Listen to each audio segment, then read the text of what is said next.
Welcome back to Calm Coding. We're here again to cut through that cybersecurity noise and bring you the signal, the stories you really need to know about. And this week, it's quite a mix. We're seeing threats from, well, everywhere it seems. Insider betrayal, attacks targeting critical infrastructure, and even AI being turned into weapons. That's absolutely right. And our goal today is to give you that actionable intelligence. We've boiled down the key stories, everything from, federal indictments against people inside cybersecurity firms, right down to critical bugs being actively used against Linux systems and developer tools. We want to get you up to speed quickly on what matters most right now. Okay, let's start with that insider story because, frankly, it's the most disturbing. We're talking about cybersecurity professionals accused of actually deploying ransomware themselves. This isn't just like normal crime. It feels like a huge ethical breach, weaponizing that deep insider knowledge. The irony is staggering.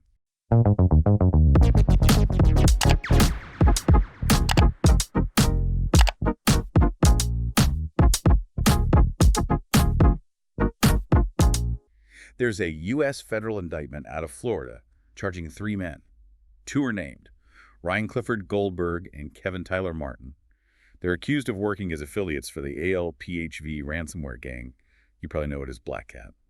But it's their day jobs that are, well, the real shocker here. Right. Martin and another guy, unnamed, were supposedly working as ransomware threat negotiators at Digital Mint, the people you'd hire to help you deal with an attack, and Goldberg, a former incident response manager at Signia. These guys literally specialized in fighting this stuff. Exactly. Instead, the allegation is they use that very specific privileged knowledge how negotiations work, where companies slip up an incident response to actually target firms.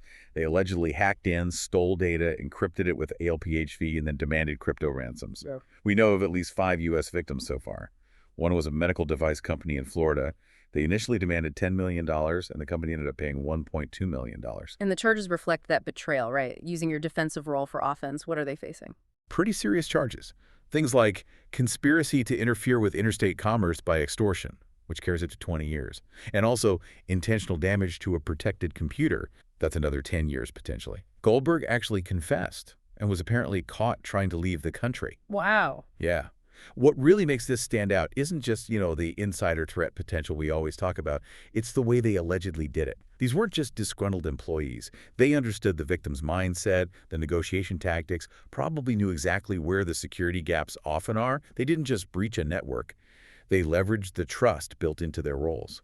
They turned expertise in defense into an attack plan. That idea of betraying trust, it kind of leads us to the next area. Threats against public trust, specifically targeting critical public infrastructure. There's some concerning data coming out of the UK about attacks on their water supply. Yes, it really feels like a sign of the times. Geopolitical instability bubbling up into cyberspace. New reports show 5 separate cyberattacks have actually managed to disrupt British drinking water facilities just since the start of 2024. That's apparently a record for any 2-year period they track. Okay, but the reports also stress the safe water supply itself wasn't directly compromised. The organizations running things were disrupted, sure, but the water quality stayed safe. So how big a deal is this, really? Well, that's the key distinction. You're right. The immediate physical danger might have been avoided this time, but the significance is still huge for a couple of reasons. First, it proves capability. The Drinking Water Inspectorate only tracks incidents that cause actual disruption. Think about how many attempted attacks there must be that don't make that list. It's got to be way higher. Second, these attacks are basically stress tests on resilience. Some are clearly financial, like that ransomware hit on Southern Water asking for over £3 million. Pure opportunism, maybe. But then you have warnings, like from the Canadian Centre for Cybersecurity, about hacktivists deliberately messing with systems controlling water, energy, agriculture. That points to a broader intent. So you're saying these financially motivated attacks might be blurring into something more like geopolitical probing, testing the waters, literally. Precisely. As one expert put it, attacks on critical infrastructure aim to get media attention, disrupt services, and crucially, show the potential to harm human life. Even if an attack starts out looking financial, successfully disrupting something essential like water gives valuable intel and, frankly, proof of concept for more serious actors, maybe nation-states, planning bigger things later. They're mapping out the vulnerabilities in our daily lives. That idea of mapping vulnerabilities and more sophisticated intent, That brings us straight to AI, doesn't it? How criminals are using the latest tech not just to be more productive, but to build new tools and stay hidden. Yeah, we're definitely seeing a major shift here. Google's threat intelligence group GTIG, they're reporting that AI tools are now being specifically built for criminals and sold on underground forums. This really lowers the bar, technically speaking. You don't need to be some elite coder anymore to launch complex attacks. You could potentially just buy AI-powered tools to do the heavy lifting. And they're getting clever about tricking the AI models themselves, too, right? Like pretending to be researchers to get around the safety rules. Exactly. They're actively working on ways to bypass the built-in guardrails. They might pose as cybersecurity researchers needing help with, say, obfuscation techniques, coax models like Google's Gemini into giving them code or information that's normally off limits. And this isn't just theoretical, is it? There are examples. Oh yeah, absolutely. Take the PROMPTFLUX malware family. It uses VB-script, but the clever part is it talks directly to Gemini's API. It actually asks the AI for specific VB-script obfuscation and evasion techniques. Which means it can modify itself basically on the fly, just-in-time self-modification. That's the core idea. For defenders, think about it. If malware can constantly rewrite its own code using an AI, your traditional signature-based detection, it becomes almost useless very quickly. The specific code seems to be in testing, but the potential is clear. So AI isn't just making malware creation faster, it's fundamentally changing how detection even works. It really is. And we see another angle on this stealth approach with the SesameOp malware that Microsoft found. This one abuses the built-in functions of OpenAI's Assistance API. How does that work? Using the API as a secret command channel. Exactly. Instead of needing its own command and control server, which security tools might flag, SesameOp uses the standard Assistance API. It can fetch new instructions, run malicious code, send stolen data back out. Yeah. All hidden within what looks like normal API traffic, normal conversations with the AI service. Microsoft thinks this is consistent with long-term spying, espionage-type goals where you want to stay hidden for a long time. And Microsoft linked these kinds of AI-powered attacks back to specific state actors. Yes, they mentioned links to state-sponsored groups from both Iran and China using these AI techniques for reconnaissance and data theft. So, okay, for IT teams listening, what's the immediate advice on spotting this kind of API abuse? It sounds really hard to detect. It is tricky. Those connections to common AI APIs might look perfectly normal in your firewall logs unless you're specifically looking for trouble. Key things are: audit those firewall logs really closely, make sure endpoint tamper protection is enabled and working, and specifically monitor for any unauthorized systems making connections out to these big AI platforms. Know what should be talking to them, and investigate anything else. All right, let's pivot now to two really urgent warnings. These need immediate action, especially if you're managing Linux systems or using certain popular developer tools. First up, the U.S. government, CISA, is sounding the alarm about a Linux kernel flaw that's being actively exploited right now. Yes, this is a big one. CVE 2024-1086. It's a Linux kernel vulnerability, rated high severity, 7.8 out of 10. And the crucial part is CISA's confirmation.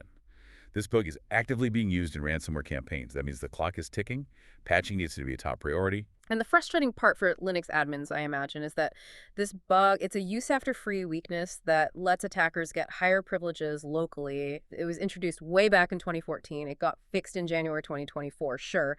But any system running major distros like Debian, Ubuntu, Fedora, Red Hat that hasn't been patched since then is vulnerable right now. That's right. And because it allows local privilege escalation, any low-level access an attacker gets, maybe through another vulnerability or a compromised user account, can immediately become full root access. Game over, essentially. Patching is absolutely the best advice.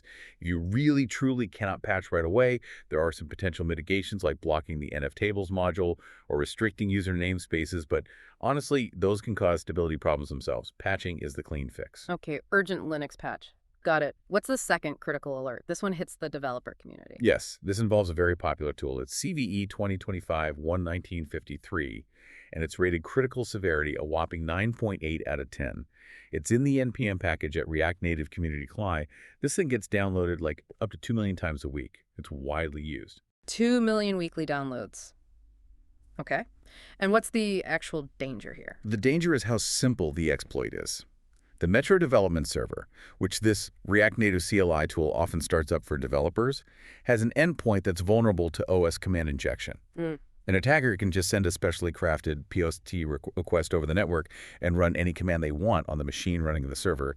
And here's the real kicker. Oh. It requires zero authentication. None at all. Wow. So if a developer just has that Metro server running on their machine, maybe exposed on the local network, an attacker could potentially just walk in. Pretty much. Given that dev servers often aren't locked down like production systems, this is extremely dangerous. It affects versions 4.8.0 all the way up through 20.0-alpha.2. The immediate action, if you use this tool, is update to version 20.0.0 right away. Or, if that's somehow impossible, make absolutely sure that Metro server isn't exposed to any untrusted network. Okay, what a ride this week. We've gone from that, frankly, shocking moral failure of security insiders turned attackers through the very real growing threat to physical utilities like water supplies, then into the almost sci-fi territory of AI weaponization, and wrapped up with those two absolutely critical patching alerts for Linux admins and developers. Yeah, when you pull back, the synthesis is pretty stark, isn't it? The line between the good guys and the bad guys in security is getting blurrier, often driven by money. And the gap between simple opportunistic crime and sophisticated state-level espionage is closing fast, largely thanks to powerful, accessible tools like AI. Defense strategies really have to grapple with this convergence now. It definitely leaves us with a heavy thought for the week. We heard today about former ransomware negotiators, incident response managers, people hired to defend companies, now facing charges for deploying ALPHV themselves. It forces you to ask a really tough question. If your biggest threat might actually be sitting inside your own security team, how do you even begin to redesign your trust models? How do you verify the people meant to be your last line of defense? That's a sobering question, but an absolutely essential one for every organization to consider right now. Absolutely. Well, thank you for tuning in for this look at the latest cybersecurity intelligence. We will be back next week with more analysis right here on Calm Coding. Stay safe out there.